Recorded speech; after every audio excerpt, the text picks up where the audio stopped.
Welcome back, felines, to another great episode of Comedians in Bed, where comedians could be comedians. And as always, I don't really know what that means, but it just like something you should say on a podcast. Now, our next guest is no stranger to the bedroom. Oh, that's great. I should say that. No Hey, stranger that's a to good the line bedroom. right there. No stranger to the bedroom, man. He's very funny. He's very talented, and he's here to talk about his second special that is doing numbers right now all over the U.S. Please give it up for Jesse Pimpinella, everybody. Thank you guys so much for letting me join you. It's good to be back here, man. Dude, I forgot, like, your voice, man, is just, it's like molasses. It's so awesome to listen to as a podcaster. Like, you can start reading the phone book, and I'm like, I'm listening to this all the time now. Like, I'm jealous. Jesse, I'm so glad we have you on the show. Like, before we were, well, first of all, I like to ask everybody first. I don't go into depth to it, but I do be wanting people to like be honest or like be real. Like, how are you feeling today? I'm actually feeling pretty good. It's been a crazy month since you asked me such a real question. I will be honest. It's been a little bit of a weird month. A couple weeks before the special, I had lost my father, which was a tough thing trying to straddle that while still trying to do the rollout and everything. And now that the special's out, I told myself, okay, let's take some time to really like heal mentally, just to really take care of myself, self-care, which is when you're an older sibling, that's the hardest thing to do because you're taught at a very young age, take care of your brother, take care of your sister. That's your job. That's your job right there. So now, like with a production crew, with the special, I make sure the director's taking care, make sure producers are taking care of the camera. And it's like now I'm at a point where we're out of all sorts of productions. The special's out. And now the question is, what can I do for myself? And that's what I've been exploring lately. I had no idea that happened. My condolences. Was your father a Youngstown guy? He was. Actually grew up. He grew up in Youngstown. Originally born in Lowville, which you know where that is, not too far off, right there. Yeah, he was. He was a musician, blues singer. I grew up. He grew up. He was in my life at an early age. We had a complicated relationship. We didn't end up speaking for 15 years, and then the last 2 years, we reconnected finally, and we kind of got to this place where like a relationship can bud, in a safe manner, and it just how a lot of things easy come, easy go. It can be taken like that, and it rocked me. It rocked me. Even when we did the premiere show, I know he was going to be there. So when I was on stage doing the premiere show with the audience there and everything, there was a part of me, I see a chair and I'm like thinking like he would have been right there, and it broke my heart. It broke my heart. But he was there for the special taping. So that's the best part. Both my parents were at the special taping. They saw it. So it's just kind of like, it's immortalized. It's pretty much the last time documented. My parents are in the same room together with me. Like, it's the last time it happened. It's kind of cool.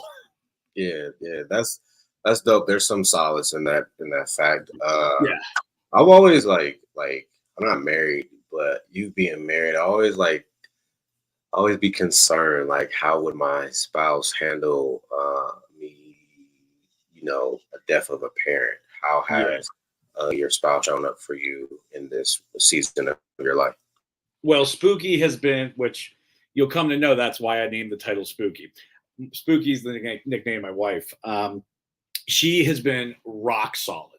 The one thing that I'm very blessed with is having a partner that really cares about what I care about and, and pushes me to my best. Because the one thing with comedy is very time consuming, as you know. And my wife said, like, look, if you're going to do this, you're either all in or all out, no half-assing in the middle. And that's a fair thing for someone to say, So I'm all in on this. And she's helped produce the special. She helped with a lot of the promotionals. She helped write some of the sketches that we put online, which are just, my wife is a very, very funny person. She, in my opinion, one of the greatest podcasters that doesn't podcast right now. And it kills me because I'm just like, I want to start Facebook Live when we're talking sometimes about horror movies and stuff like that because she's brilliant. She's absolutely brilliant. But she, even with through the death and everything, she had my back. She was there for me, and I'm very fortunate. And like I said, the reason why I named my special after her is because she's a huge part of my life, and this is I wanted to talk about her. You know what I mean? So in other words, kind of giving her flowers because she's an incredible person. I don't think I would. I don't know how else I would have got through all this, but she was there for me, and I love her. Yeah, man. Yeah, I didn't know that. I know we briefly talked about. I didn't know that was going on. So if you're anyone listening to this, just send Jesse well wishes because that could Yeah. be. I mean, because like this is why we do comedians in bed because we make people laugh, but no one knows what we're really going through. You know. So, Yeah. You know. Just so everybody knows, I like sprung this on Ty. He had no clue this was going to be on the show at all. He has not a lot of people knew this happened. I didn't go online and go, oh my God, he's gone. You know, like I didn't do that. You know what I mean? Like, it was just kind of a private matter. You know what I mean? Like, not that like, you know, I didn't want to talk about it. It was just like one of those things like when you're grieving, you're like, how do you do this? You know what I mean? But yeah, no. So I love how I started this episode. This is like one of those like 90s sitcoms where like, this is a special episode. Like, you know I mean?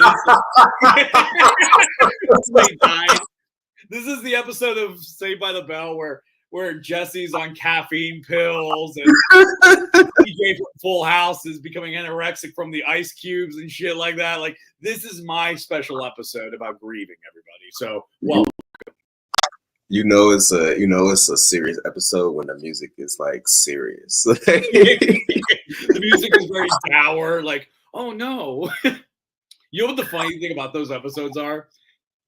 Is that when you grow up from a crazy childhood, that you don't know it's a bad thing that's happening on there. like the one kid was like I remember the whole episode of Full House, the one kid was like, oh yeah, my dad hit me. And then Stephanie's like, he hit you? And I'm watching the show like, yeah, that's what dads do. So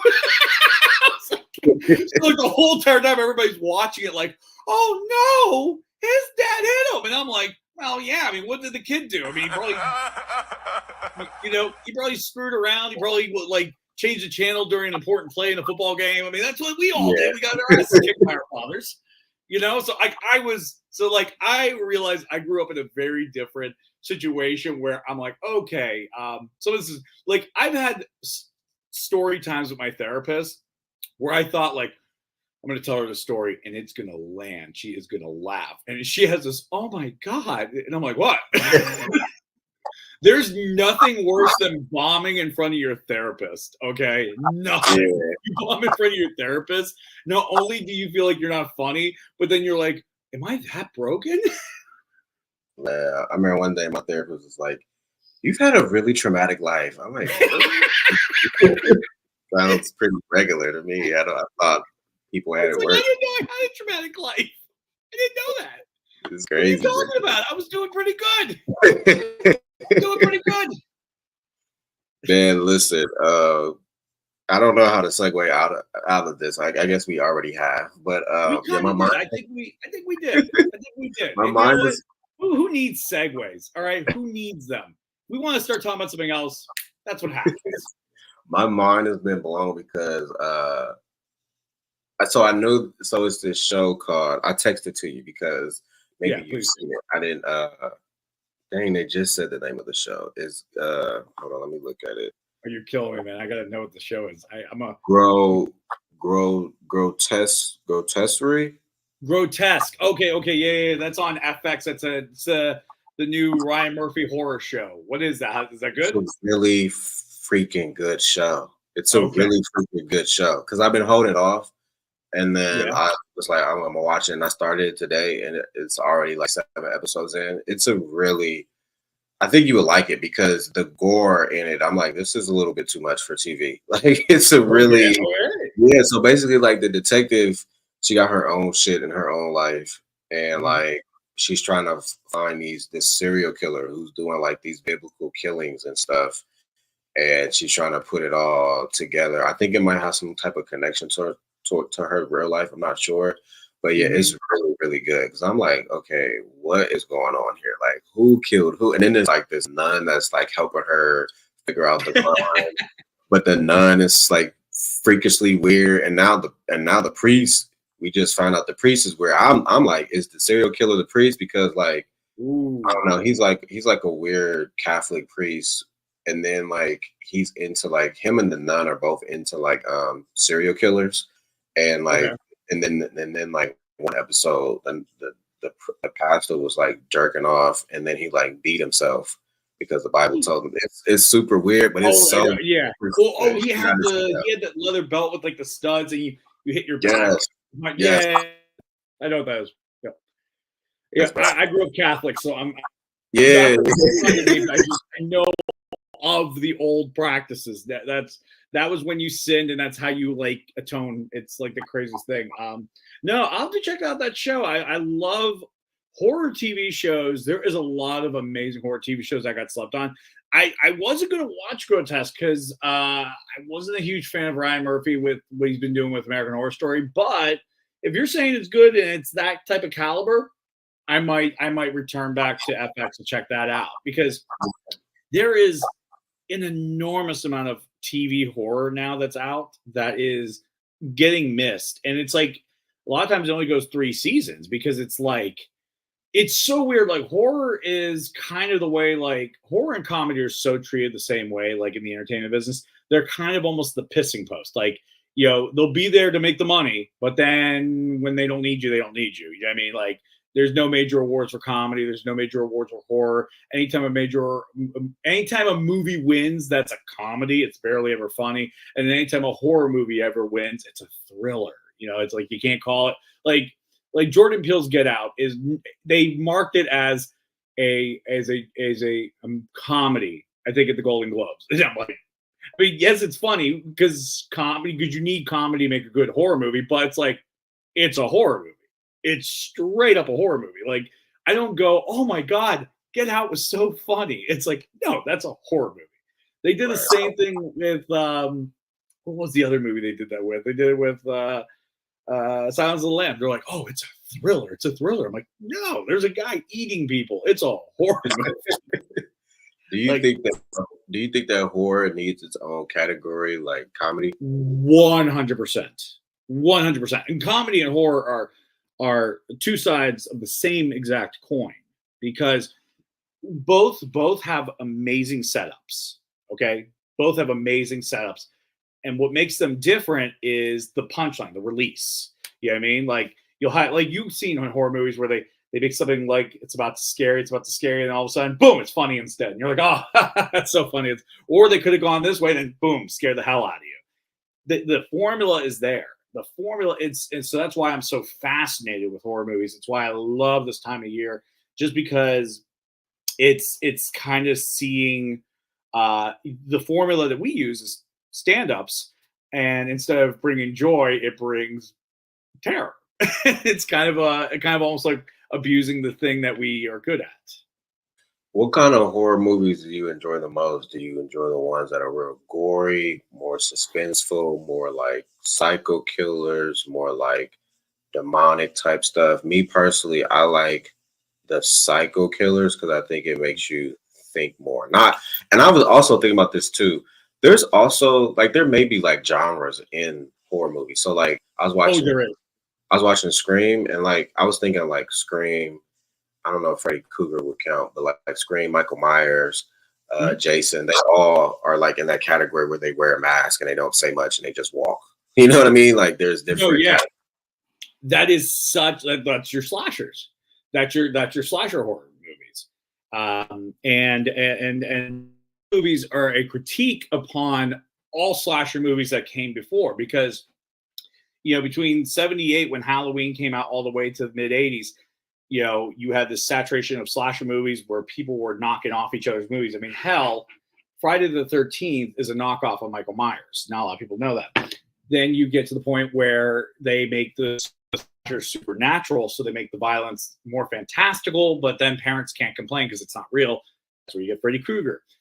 And then horror got very saturated. We're like, oh, we're so sick of it. to the point where Scream was like, let's turn it on its ear and let's make fun of horror and talk about the rules of horror. And it blew up and reinvigorated horror in the most fantastic way possible. Because then you got the first one, which talks about the slasher tropes. You got to be a virgin. You can't drink. You can't do drugs. Those are gateways to getting killed and stuff like that. And then the second one's about sequels. The third one's about trilogies. And it's incredible. It's incredible. But going back to your question, what is, I guess, my favorite genre in horror? I mean, I love slashers. I love slasher movies. They're formulaic, yeah. But you can mess with the predictability of it and subvert everything. And you can have an interesting message that's hidden in the movie that's very clever. So I kind of like that kind of stuff. But overall, I love all kinds of horror. I want to feel scared. I want to feel afraid. Because I mean, that's all it is. It's just walking your antisocial thoughts on the screen. Yeah, I mean, because everybody's in the movie theater going like, "Oh, he's gonna get it. He's gonna get it with the chainsaw. He's gonna, you know." So yeah, it's fun. I got a doozy for you now. Yeah, All right, Hollywood's Calling. It's the young boy from Youngstown who always had a dream. Hollywood's Calling. All right. Hollywood Scholar. They say that they got 2 scripts, but you can only choose one. One is a comedy movie. One is a horror movie. Which one are you choosing? What am I to do? Let me ask you that. What am I in the movie? Am I directing? What am I? You're in the movie. You're in the movie. In the movie. Yeah. Ooh, you know, this is gonna shock you. This is gonna shock you. In each movie, you get to play the best friend to the main character. So it's the main character, it's the funny guy, and the comedy you can play the sidekick best friend. If it's the main character that's trying to get killed in the horror, you play the best friend to the person that's trying to get killed in the horror movie. Horror every day. Okay. Horror. I know that's so weird. Like, you know, because you would think like, oh, he's a comedian. He would go for the comedy. I like horror so much. There's something about it. Like, here's the thing about horror fans that I like, and maybe I'm choosing horror for 2 reasons. Number one, I love it. Number two, horror fans are rabid in the best possible way. Because unlike other fan bases, horror seeks out horror in ways that action movie junkies don't do that. Comedy film people don't even do that anymore. You know what I mean? Like, that's why you're seeing movies like Terrifier blow up at the box office right now. You know what I mean? Like, Terrifier, you know, it wasn't even rated by the MPAA, so it didn't even go through the proper movie channels to be released.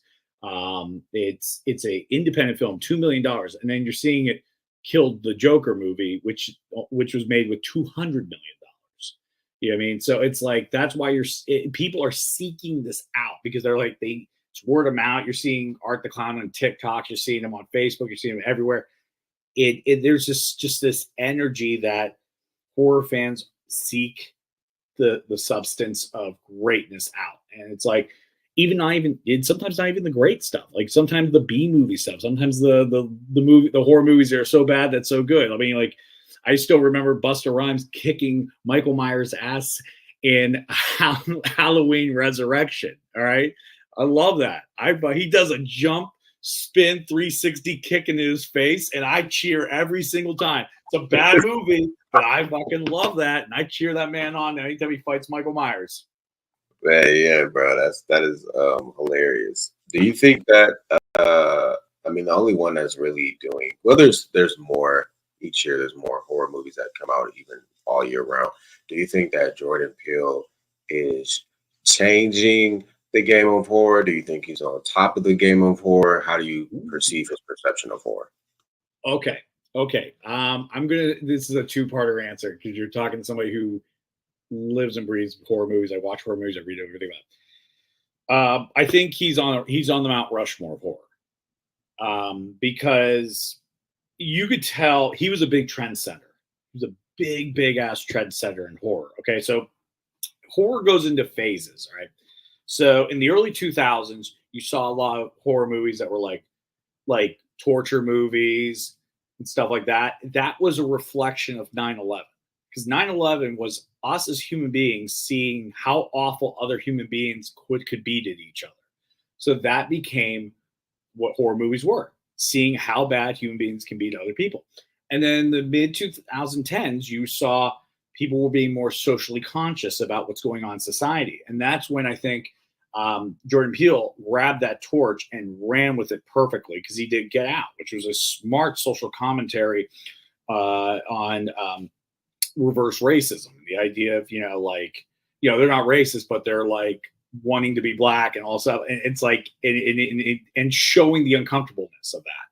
And then his Us film was a great movie on classism, about the rich and the poor in our country. I mean, and Get Out, his next movie actually, I take it back. His next movie, which was, oh God, what was I'm blanking on? It's the Alien one. Nope. That was a movie about how we are so socially responsible with nature, that we try to control nature. We try to bring nature down to our level and make it submissive to what we want it to be, but we can't. I mean, that's what the difference is. Like, you saw the other characters trying to control the alien ship to get eaten, but then the guy who's the horse tamer, he lowers his eyes to it. He shows it respect. And that's why he lives. So so what I'm saying is, he created a trend that I think a lot of horror directors are following right now. Some of it is good, some of it is bad. That's like any trend. That's any trend. Because if you look in the 80s, horrible slasher movies all over the place because Halloween existed. So with Get Out is definitely a monumental horror moment in history. Is he changing the game? Yes, he is. What was the part 2 to that question? You pretty much answered it. Okay, I think I did. Yeah. I think the guy's brilliant. If anybody wants to really watch him flex his muscles, watch his Twilight Zone run. He did 2 seasons, just criminally underrated and just really good. He's he's one of those people where I'm like, I would love if you went back to doing comedy, but it doesn't break my heart that you don't. You know what I mean? Like, he makes really scary movies. I'm like, thank you. Yeah, no lie. Yeah, we're going to have to change the subject. I don't know if you noticed, I looked back a couple times as it's getting a little spooky in here. Speaking of spooky, we have the comedy special, Spooky, now streaming on YouTube and on Roku. This is your second one.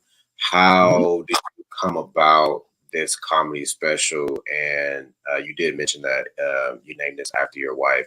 So is it one of those specials where it's kind of like, for the those that have not seen it, is it one of those specials where it's where it's just about your wife, or is like you just have a joke and you drop the name Spooky and you just named it after that? Like, right. A little bit of both.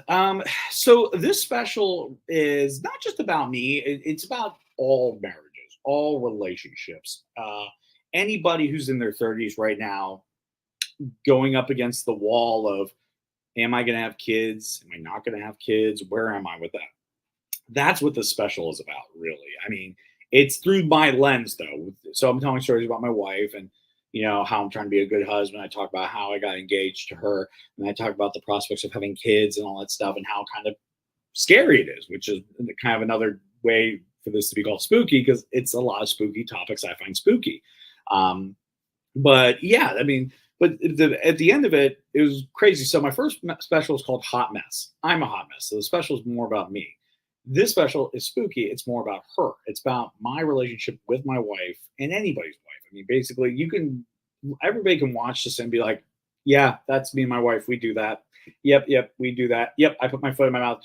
It's bringing that relatability back that I want, so people can feel, like they're not alone. And I think that's when comedy is at its best. When you can laugh and go, oh my God, that's so true. That's just like us. And it makes everybody come together more. Yeah. How was it? So you have jokes about like your wife, or like you guys talking about having kids. Are you the type of person that runs over the joke with that person that you're talking about first, or do you? So, there are some jokes. Okay, so, and again, this is called great communication with your partner. That's what it is. I know there are certain topics that I don't talk about on stage, and that's just out of respect for my wife. It's not like I'm a comedian where I'm like, oh, I say what I want because I gotta say it. No, at the end of the day, yeah, it's me, but it's our relationship. You know what I mean? It's like It's like if you and I were sharing a car, right? And yeah, it's my car, but if I don't take it to the crash derby, total it, and go, well, Ty, tough shit. You know what I mean? Like that's not how it works. So there's times where I'll be like, hey, I think we're talking about this incident that happened to us one time. Is that okay? And if she nixes it, she nixes it. I'm okay with that. You know what I mean? And then there's other times she'll be like, that's so funny, but make sure your mom or my mom never hear that joke. And I'm like, got it. I mean, she's like, you can't tape it. This can never be in the next special. And I'm like, all right, that's fair. I can. So it'll just be kind of one I just put in there. But communication's key. Anybody who wants a healthy relationship, communication's key. How with this second special, what was some of the challenges that you weren't expecting that you faced? And yeah, what were some of the challenges that you faced that you weren't expecting? Some of the challenges, man. Before I get into that, let me tell you something. Anybody who ever wants to do such an undertaking, it's wanting to do it is not enough. Okay, because you're going to want to quit 1,000 times. You're going to want to quit. You have to have this weird marching order in the back of your head that says, I will do this or I will die. Like a shark that just keeps swimming. Sharks can never stop swimming or they die. You just keep going. We had a lot of challenges. Because this was a independent production between me, my director, Harrison Poole, who's a genius behind the camera, and Matt Onesti, who's a genius producer. Because at one point, we lost funding. We lost the venue temporarily. We lost. We had the opening act, Dan Brown, good friend of mine. His wife went into labor the day of the special, so we had to find another opening act last second. We had cameras break. We had microphones fall off at some points. They didn't weigh. At one point, the stage was so shaky. I don't think they realized how fat I got. And they're like, "Oh God, the stage can go at any time," which I guess made the show more exciting because the audience was watching that stage shake and we're like, "Oh shit!" But you need those. You need those things because that adversity makes for great creativity. Because if everything's going so easy, so smooth, so then how great is what you're doing. But when your back's up against the wall and you have to get extra creative to make something happen that some would say it's impossible, you can't do that. That's when I think you get some of the most special material ever. Like Jaws. I guess we're going to talk about horror movies again real quick. Jaws, people call that a near perfection movie. It's a beautiful movie, but that movie went 100 days over production, went 3 times over budget. It was a disaster behind the scenes, but nobody knows that because it killed. It was the first blockbuster of all time. So point is, despite anything you go through, you just have to keep going through. The only way out is through, and that is it. If you have that attitude, great. If you don't, do not take this undertaking at all, because it'll make you miserable. How so with this second special and things not going as planned, how is it like? Because I've realized, like, as younger comedians, we kind of still face the same thing as older comedians. Does it get hard to like still promote yourself? Are you like comfortable with that? Because each time you're selling a special, like, you are selling yourself and you're convincing people to come check your artwork out. And some people may not, if you're not on, Prime or Netflix or Hulu, to be like, I know YouTube is still becoming popular with releasing specials, but is it harder as you get older in years in comedy to promote yourself? It's getting easier. It's getting easier. And here's the reason why it's getting easier. It's getting easier because I'm understanding the game a lot better. I guess, again, when I say that, take it with a grain of salt. I'm understanding it better than I did last year and the year before. I'm not saying I'm a master. I'm not saying I'm a guru. I'm not saying, like, come to me and I'll give you all the response. I don't know. I just know that I'm getting better every single year. And that's what's important. Because one person I've been really looking at their advertisement game and like how they advertise projects is Ryan Reynolds. And the reason why is because, I mean, he tells a narrative with his advertisement. He doesn't just say, go see the Deadpool movie. He doesn't do it. The first time we ever had any trailer for the Deadpool, the first time, it was 2 years ago, where he has a little sketch about him having writer's block. He thinks he's going to flub the whole movie. And then All of a sudden, Hugh Jackman shows up behind him, and he's like, "Hey, would you do the movie with me?" And he's like, "Yeah, sure." And that blew up the internet. And then it was this narrative, him and they're doing games with each other online, the Hot Ones wing eating thing, the polygraph test, and all that stuff. They're doing these fun games that makes us fun and interesting to watch and enjoy the commercial.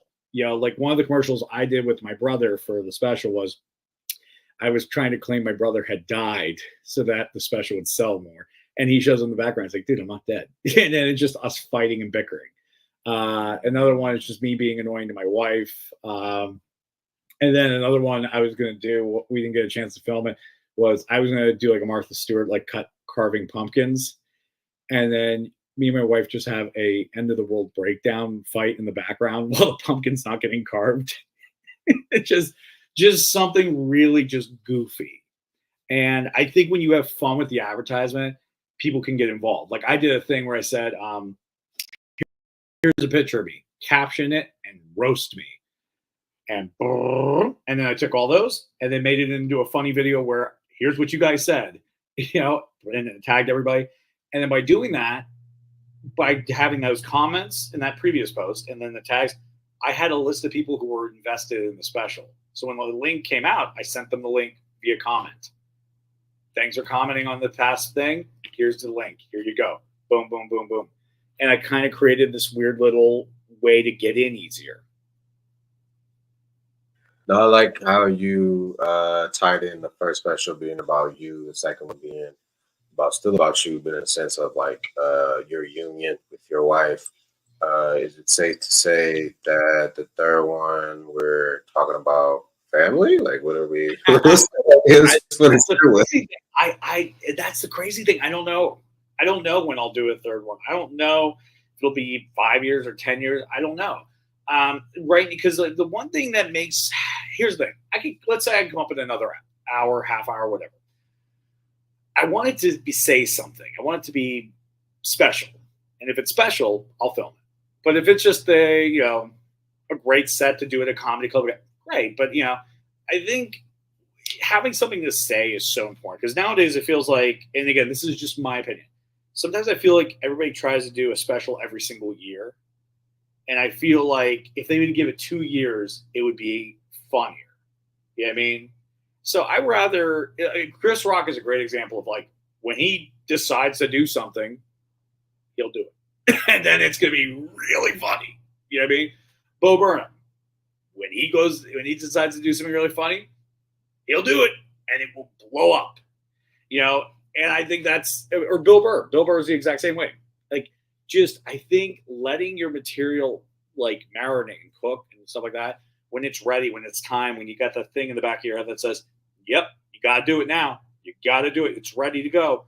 Then you go and do it. I think doing it for the sake of doing it, I think if you start doing that, and again, that can work for some people. For me, I just feel like if I don't feel like it's special, then why the hell would I make anybody else watch it? That's not fair. Yeah. How has hosting the open mic at the Funny Bone, how did that help you in your special? And what ways did you use that advantage? That helps. So I do the open mic with the workshop and else. I like doing that because it keeps me fresh with basics. Sometimes I think when you get into this too much, you lose your basics because you like advanced technique. But basics are key. They're bread and butter, and it's like sometimes I like working with I'll be working with somebody, helping them with their joke, and it will be the simplest thing that gets the biggest punchline. And sometimes you're like, oh my God, I'm trying to go for these crazy crescendos and stuff like that. But sometimes just boom, get the laugh, boom, get it. I enjoy doing that because I like hosting because hosting, I tell people this, don't overlook hosting ever. Because a lot of people, they want to get right into clubs immediately when they're open micing. But guess what you're going to do when you're in the club? Host. And if you don't know how to host, you will not become a feature. That's just the way it is. That's just how it is. And there's a whole entire art to hosting. I was fortunately taught by a guy who used to train comedians at the Bria Improv. His name is Johnny Lee Dam. He mentored me a lot at my young age. And he taught me just how to host. Just like he's like, and it's a different game. Like getting on stage, trying to get those first reactions, trying to be relatable, be present in the room with them so that they're laughing in the room. Like for example, like a lot of times when people go on stage, they try to set up a joke for like I remember someone had 5 minutes on stage, right, at the Funny Bone one time, and this was years ago. 5 minutes they had. It took them 60 seconds to set the joke up. Then they get the laugh. You're on minute 2 now. You know what I mean? You're on a minute and 15 seconds, and now you hit your first laugh. Audiences are bored. They're done. You get on stage, you want to, hey, how you guys doing? You guys doing good? Maybe say something that was really goofy in the room, maybe something that was happening in the news that it's related to everybody, that everybody's thinking about right now. It's in the front of their head. So then there's no need for a huge setup, and you can just get a laugh going in that. Yeah. I my first line is usually the premise. Just to get out there, that's how I do it. Yeah, like one of the things I do when I have a joke, I do it all over the place. Any birthdays in the room? Someone will do the birthday. Woo! All right, great. I'm not the comedian. I'm the stripper. Let's do this. And I start raising my shirt up. Boom! Instant laugh. It takes literally 7 seconds for me to get to that laugh, and boom, I'm winning. But it's like because the thing about hosting is it's a cold room when you're going on stage. It is completely cold. They're living in a world where there's no comedy, and then all of a sudden there's comedy, and it's just like some comedians they don't learn. They'll go on stage and be like, they'll just say the most like, so I'm eating my fucking grandma out, blah blah blah blah, and then you're like, what the fuck? Like, and I say that because that's happened before. Like that'll be the comedian's first line, and you have everybody in the audience going, whoa. Like, Jesus, like warm us up a little bit before you get into the dirty jokes, What's your name? You know what I mean? Like, nah, I get it. You know me, I usually hit them up with the what's up Caucasians, but then if it's a room full of blacks, I'll be stuck. I'll be like, I don't know what to say. What's up? How y'all? But the Caucasian thing is so funny. That is a brilliant opener. It just gets a quick little laugh. Boom, gets them crackling, gets them all relaxed. Because once you get that first laugh, you and I both, as comics, both know that first laugh is so important to getting on stage. So important. Once you get the first laugh, the rest of the set is easy. Yeah. What so now that you have 2 babies on the shelf, have you took the time to stop and like smell the roses? What I mean by that is sometimes I think when we're creative, we kind of get started on a project and then we see it grow and it becomes our thing, and then we don't really take the time to really like appreciate what we've like done. Have you had time to like stop and smell the roses? That's what I'm doing right now, because I kind of grew up with the work ethic of, okay, now you're done. What's next? And I don't want to be just what's next. I'm very proud of what I made. It took a long time to create it. I think the first time because like we got the venue in 2022, then the beginning of 2023, I did a weekend, and I had my director and my producer watch the show, and they had to sign off on it before we moved forward. If they said no, it's not ready, I would not have done it. They had to agree. So there was a lot of work at all levels to get here. So like, yeah, I want to relax. I want to have right now. Like I'm spending the rest of my October just with my wife, just chilling out. Maybe I'll do a show here and there. Come November, December, I'll start working on the next couple projects that I have in mind. Next projects I want to do are more collaborative. Like the biggest thing right now is I did 2 big projects that have my name on it. I want to do projects that have other people's name on it and help make that come to life for other people. Because I was very fortunate enough to have an amazing team that did that for me. My wife, Matt, Harrison, those guys, they dedicated their time and put their things on hold to help me make my dream come true. And it's like, I want to make your guys' dream come true. Hell, I want to pay it forward. I want to make other people's shit come true because, it's a privilege and it's a blessing. And I don't ever want to take that for granted whatsoever. Yeah. That is true. So are we talking more about like EPing, and if so, or like producing? If so, what different hat does that look like? So that's different. It's different hat because like you're not invested in the exact same way with the project, which is good because so there were times where on my project with Spooky, I told my producer I can't make this decision because I was making a really hard choice where I could have lost. I could, like we had to at one point we almost had to fire somebody off the special, and there's a part of me that was like I want to do it with them. I want to do that with them, but if they're going to take everybody else's work down, I can't have them. Like, what should we do? And he had to make the cold, hard, calculated decision for me. And I think that's what's important is to have somebody who can do that for you because there's sometimes you're so emotionally invested with the project. I mean, hell, there are jokes that didn't make the cut, and they were funny. They were really really really funny. But then my editor was like, "Yeah, but they're non sequiturs. It's such a tangent away from what you're talking about that if we just cut it and have these two jokes next to each other, it flows better. Despite the middle joke getting the huge laugh, like no, cut that out. This will work better." And he has to, and he makes that decision, and he's right. He's right at the end. And sometimes, because for me, I'm like, I love that joke. I worked on that joke for all these years. That's one of my favorite jokes. Why are you gonna cut my joke? You know what I mean? Like, there's actually there's two jokes that each got cut from both of my specials. I filmed them twice, and they have never made the cut. They always get laughs, and they never make the cut. And my buddy's like, "Sorry, didn't make the cut again." But my point is that being an executive producer, I get to be cold and calculated so I can make something happen for somebody. Yeah, I mean, I'm being cold and calculated not because I don't care about the project, but because I want to see that project work so much that I'm not going to be sensitive to things that someone else might be sensitive to because they're afraid of the because there's creativity and then there's the productivity. And if you want, sometimes your creativity can get in the way of productivity, and you need to have that person to balance it out and say, no, no, no, we go this way, and then you bring the creativity this way, and it will work. And my friends have done that for me, so I want to do that for them and helping to make their projects come to life because I'm so excited. I'm in that business. I want to see them succeed. That's the business I want to be. Yeah, yeah. Well, as we start to wrap this up here, yeah, you've already been on the show before, so I'm not going to ask you who's on your Mount Rushmore. But what I will ask you is, what horror movies is on your Mount Rushmore for horror? Oh, all right. We've done this. Okay, everybody, get a pen and pencil.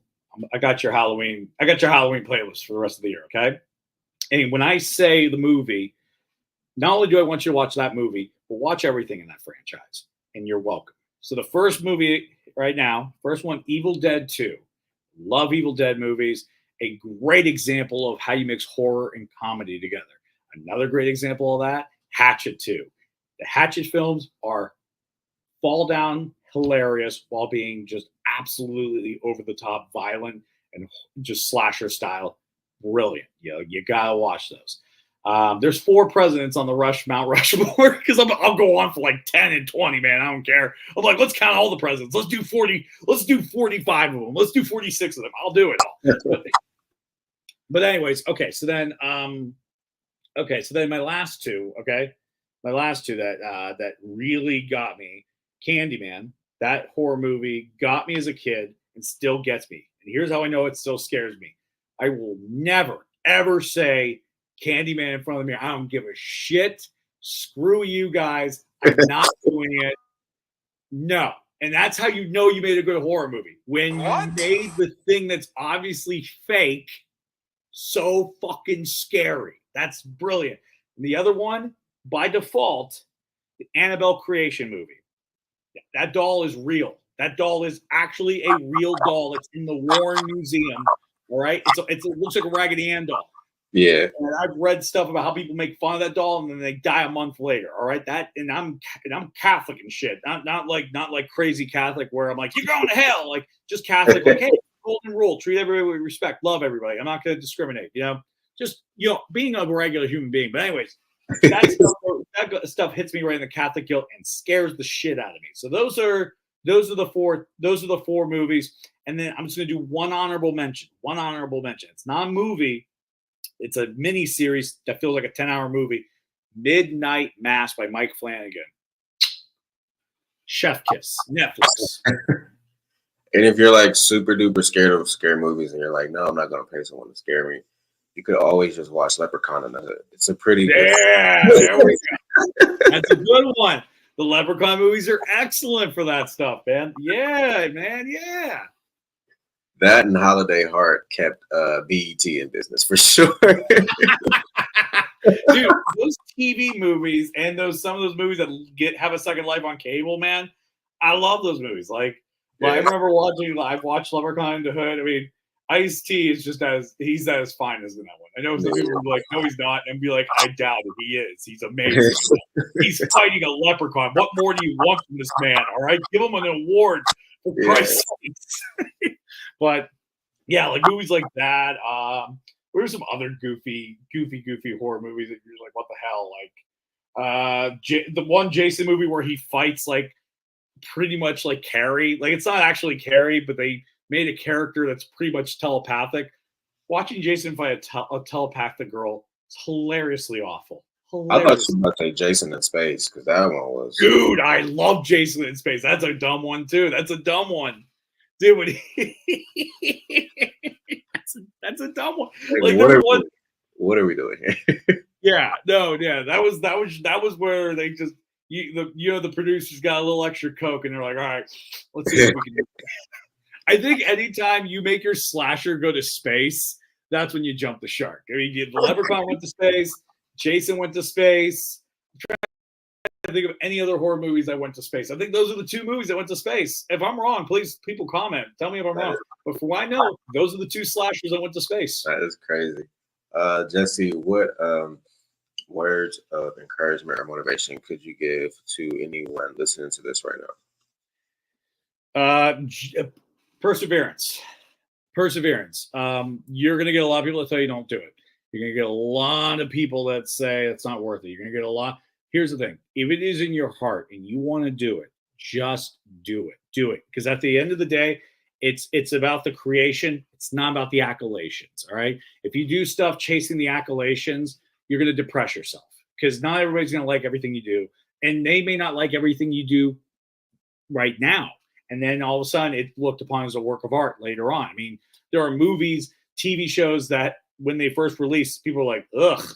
And then 10 years later, they're like, this is what cinema is. You know what I mean? So time is the true testament to quality and what is good and what is not. So my point is, if you have an idea, if you're passionate about it and you want it to be a real thing and you want to show other people it, you want to create something, just go do it.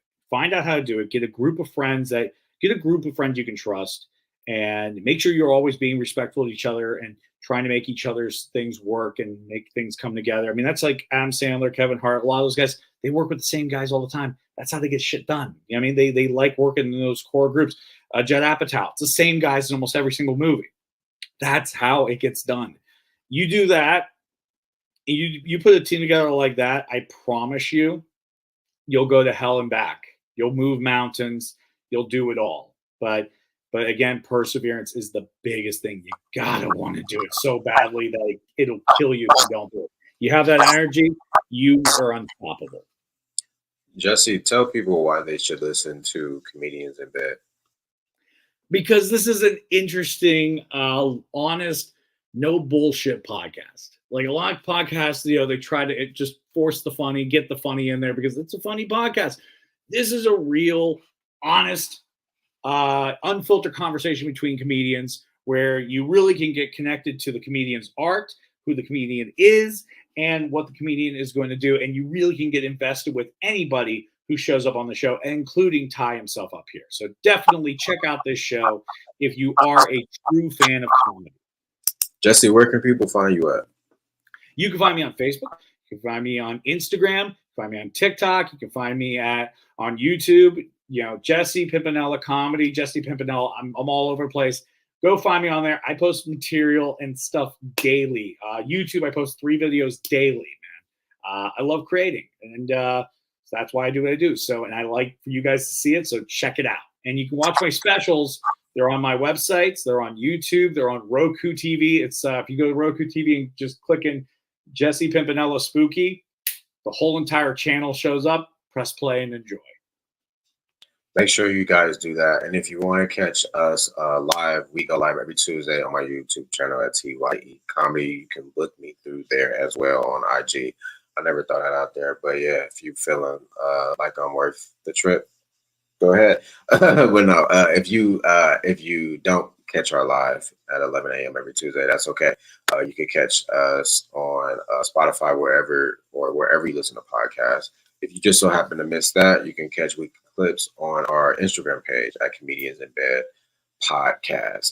Be sure to check out Spooky on YouTube and on Jesse's Roku channel as well. We want to get those numbers up, stream that. If you're a fan of horror, if you're a fan of comedy, it's a good combination for you to go and support our artists who love both of those things. Once again, we want to thank Jesse for showing up to the show, and also our condolences for his family's loss. But we will see you guys next week, and enjoy your Halloween weekend this weekend. Yeah, enjoy Halloween, guys. Be safe, wear rubbers.